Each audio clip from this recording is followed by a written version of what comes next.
Muy buenas tardes. Bueno, les doy la bienvenida a esta nueva entrega de este bloque que hemos dado en llamar Desafíos del paradigma de la educación como derecho.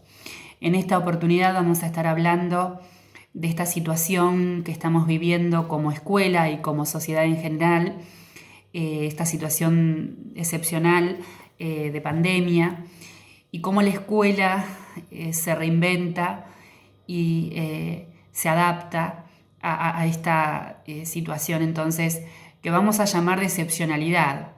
Eh, y para referirnos a la anterior situación, ¿no? al antes de la pandemia, vamos a hablar de habitualidad, de esa situación o de aquellas situaciones a las que estábamos habituados y habituadas. Hemos pasado a este nuevo escenario que tiene algo y mucho de excepcional, ¿no?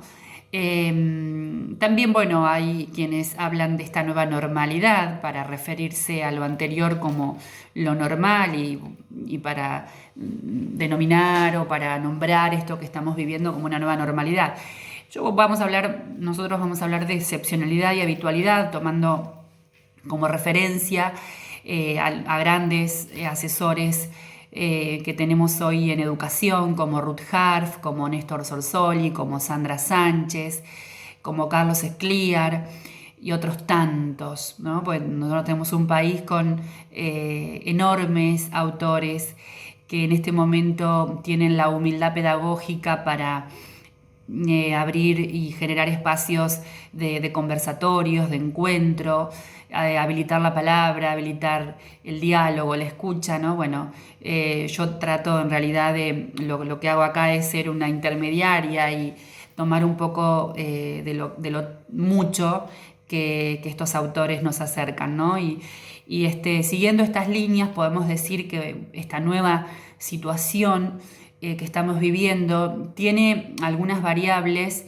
que la hacen excepcional, ¿no? Por ejemplo, la variable que tiene que ver con los sujetos o con los actores que componen la escuela. Hoy los sujetos pedagógicos, los sujetos o los actores que hacemos y que formamos y conformamos la escuela, estamos en nuestros hogares y con nuestras familias. Entonces, acá este es un punto importante en el que tenemos que detenernos a pensar.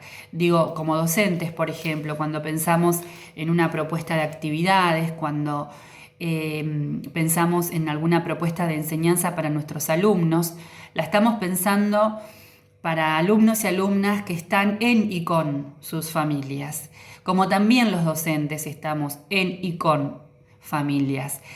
Y esto no es menor y no sucedía antes, porque si bien la familia es un actor fundamental dentro de la comunidad educativa, la familia no estaba físicamente en la escuela. Digo, los alumnos y las alumnas no iban a la escuela con papá, con mamá, con el tío, con la tía, con el abuelo, con la abuela. Entonces esta situación hace que sea una situación excepcional. Digo, cuando nosotros como docentes planteamos una propuesta, hoy la tenemos que pensar para ese alumno o esa alumna que está en y con sus familias, porque las familias están involucradas en este nuevo escenario. De hecho, muchas familias en mayor o menor medida ayudan a sus hijos y a sus hijas a resolver actividades, a organizar los tiempos, los espacios. Que esto tampoco es un dato menor, porque por más grande que sea el esfuerzo que una familia haga, no nos tenemos que olvidar que la familia es familia, digo, la familia no... Una mamá, un papá, un tío, una tía, no es un docente suplente. Entonces, esto también lo tenemos que tener en claro.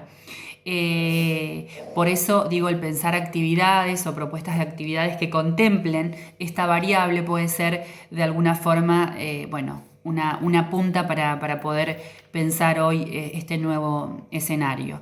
También tenemos que decir que y lo dije hace un ratito, digo, hoy lo estamos haciendo desde casa, entonces el espacio, la variable espacio, ya no es la escuela física, sino que es la casa, ¿sí? Y en la casa, en nuestras casas, suceden y acontecen realidades diversas que también afectan cuando estamos en la presencialidad. Digo, un docente o un alumno no viene desprovisto de lo que sucede en su casa, pero en este escenario eso se acentúa aún más, ¿sí? Porque el espacio no es el mismo.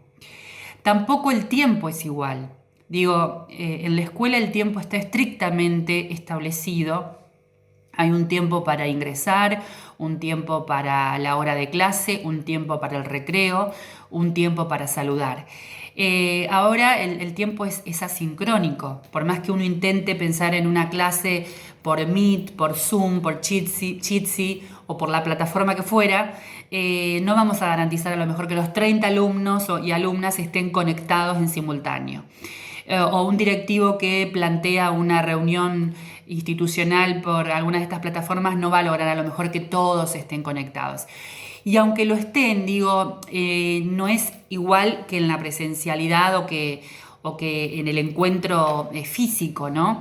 Y hablo de encuentro físico porque la presencialidad no necesariamente garantiza el encuentro. Esto también lo tenemos que decir. Puede ocurrir presencialidad sin encuentro. Digo, encuentro es cuando dos partes, valga la redundancia, se encuentran.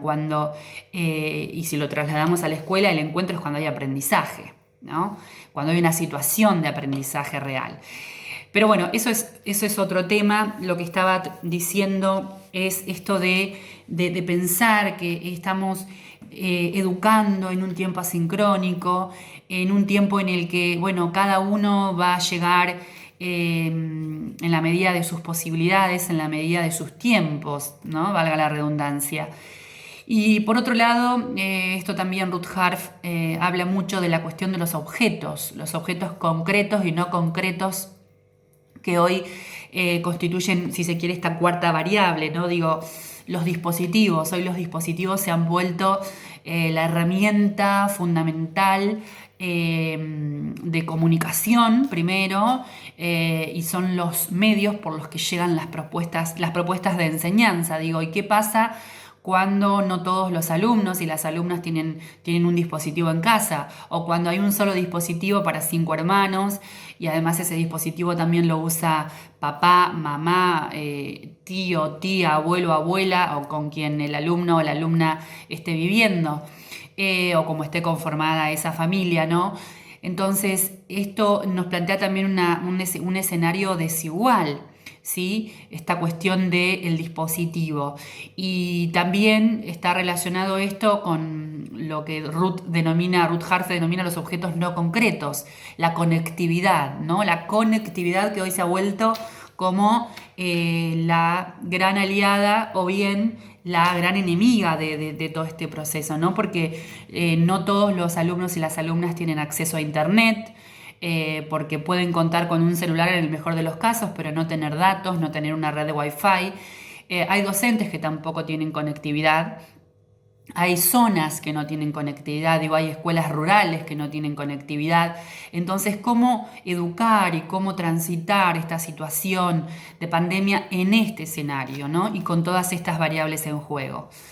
Yo creo, y claramente no tengo la solución, sino que simplemente estoy tratando de expresar incluso desde lo subjetivo y desde lo personal y desde mi rol también de docente, que en todo este escenario tan complejo no nos podemos olvidar que nosotros seguimos haciendo escuela. Digo, nosotros los docentes seguimos haciendo escuela. No estamos en la escuela físicamente, pero hacemos escuela. Y esa es una forma de estar también, aunque no lo estemos físicamente.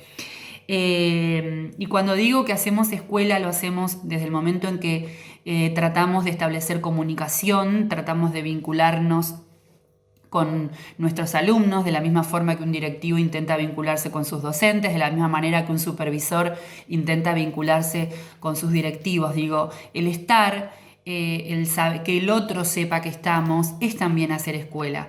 Me parece que en este escenario donde no nos debe preocupar si estamos desarrollando los contenidos del currículum o no, o estamos atrasados con ese currículum, me parece que la preocupación no debe pasar por ahí, sino que debemos garantizar esta cuestión que decíamos de la comunicación, pero también la inclusión. Digo, no nos podemos olvidar cuáles son los principios básicos de la educación, aún en esta situación de excepcionalidad.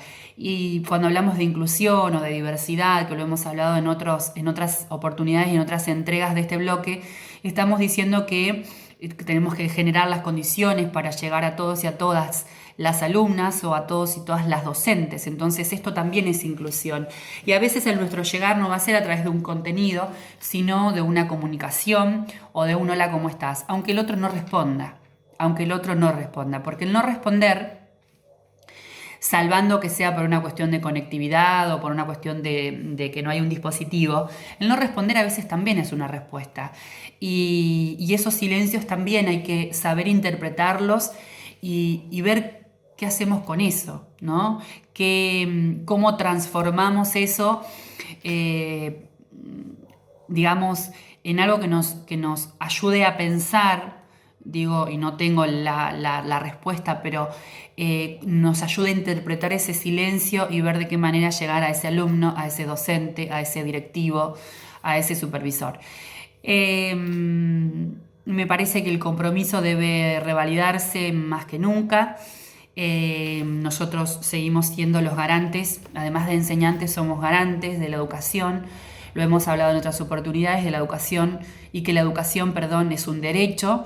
Entonces me parece que nuestra tarea tiene que estar ahí, hoy más que nunca, en asumir ese compromiso y demostrar que, como lo hacemos, porque yo creo que todos los días todos estamos pensando en cuál es la mejor manera de llegar a nuestros alumnos, a nuestras alumnas y pensar con el otro y trabajar con el otro y reflexionar con el otro. Me parece que es la manera de transitar por esta situación que, por otra parte, y ya para finalizar el encuentro de hoy, podemos verla como lo peor que nos pasó o como una oportunidad para repensar la escuela. Y verla como una oportunidad para repensar la escuela, bueno, dependerá de cómo, digamos, qué es lo que hagamos con todo esto que nos pasa hoy, ¿no? Qué es lo que hagamos como institución, qué es lo que hagamos como escuela, y no lo digo solamente desde lo micro, sino también desde lo macro, ¿no? ¿Qué pasará con las políticas educativas, con las decisiones educativas que se tomen en el futuro inmediato? ¿Cómo será ese regreso? ¿En qué medida habrá transformado todo esto a la escuela? Digo, repensaremos la evaluación, repensaremos el sentido de la escuela, repensaremos nuestras prácticas de enseñanza. Bueno, habrá que ver, ¿no? En principio, creo que a muchos y a muchas toda esta situación nos ha interpelado nuestras concepciones, digo, nuestras concepciones de enseñanza, nuestras concepciones de evaluación, en nuestras concepciones de lo que es en sí la escuela y de lo que estamos ofreciendo como escuela. Nos ha hecho también valorar más que nunca y añorar el encuentro, el contacto, el estar en la escuela. Habrá que ver entonces qué hacemos con todo esto que hoy nos pasa. Mi nombre es Vanessa Suárez, los invito a todos y a todas a que nos sigan en nuestro Instagram, en nuestro Facebook y en nuestro canal de YouTube, Almacén de Teatro Arte Online. Espero que este espacio, insisto, no es una receta, no me pongo acá a dar ejemplos, sino tal vez solo un testimonio de alguien que transita con las mismas preocupaciones y la misma angustia, pero también la misma esperanza pedagógica que muchos y muchas tenemos hoy de que nuestra escuela puede salir fortalecida de toda esta situación tan difícil y tan compleja que atravesamos como país y como planeta, ¿no? Bueno, nos vemos en una próxima entrega. No se olviden entonces de seguirnos y esto ha sido una nueva entrega de desafíos del paradigma de la educación como derecho.